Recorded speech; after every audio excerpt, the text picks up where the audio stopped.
What is up mga ka-vids? This is Dan of Vidzmoto once again. So sa mga napadaan lang sa channel, don't forget to click and smash that subscribe button and hit that notification bell para lagi kayong nauuna sa mga uploads ng Vidzmoto. So ngayon is a maintenance day for us. Tuturuan ko kayo paano mag-change ng gear oil sa ating Honda Click 150i. Let's get started!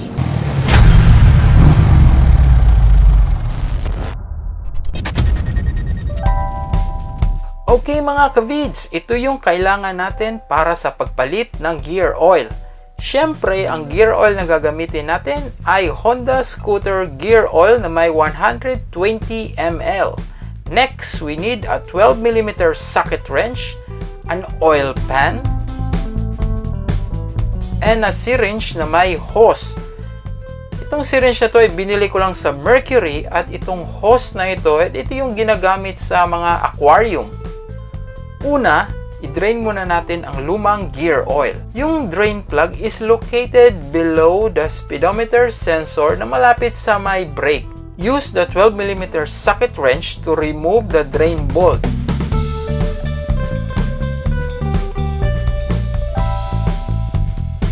Pag maluwag na, you can now use your hand para hindi mahulog sa pan ang bolt. Remember, may washer yan.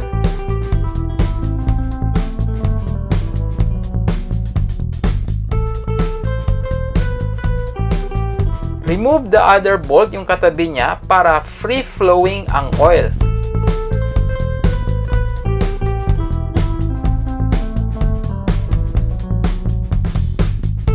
As you can see, madumi na ang oil natin and it needs replacement.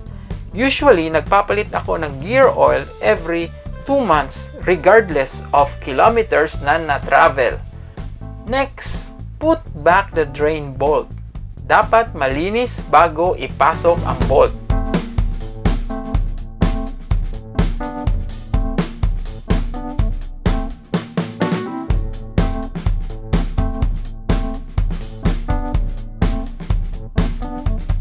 So this time, maglalagay na tayo ng new oil. Ipasok natin ang hose sa butas and make sure na naipasok nyo almost 1.5 inch para hindi masayang ang oil na kinarga nyo.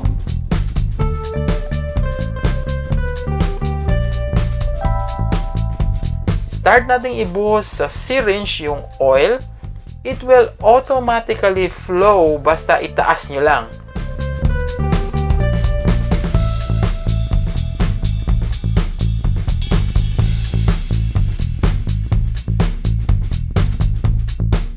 Once na maubos nyo na ang laman ng bottle, pwede nyo na ikabit yung holder ng syringe para mabilis ang pagpasok ng oil. Malalaman yung puno na kasi unti-unting lalabas sa butas ang excess oil. Once done, hugutin ng hose at ibalik ang bolt with washer.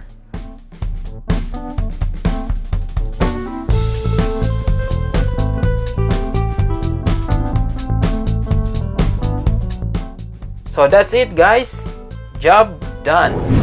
Alright mga ka-vids, so hope na meron kayong natutunan today kung paano mag-change ng gear oil sa ating Honda Click 150i. Shout out nga pala kay Sir Eman Tenorio at saka kay Nabil Muhammad.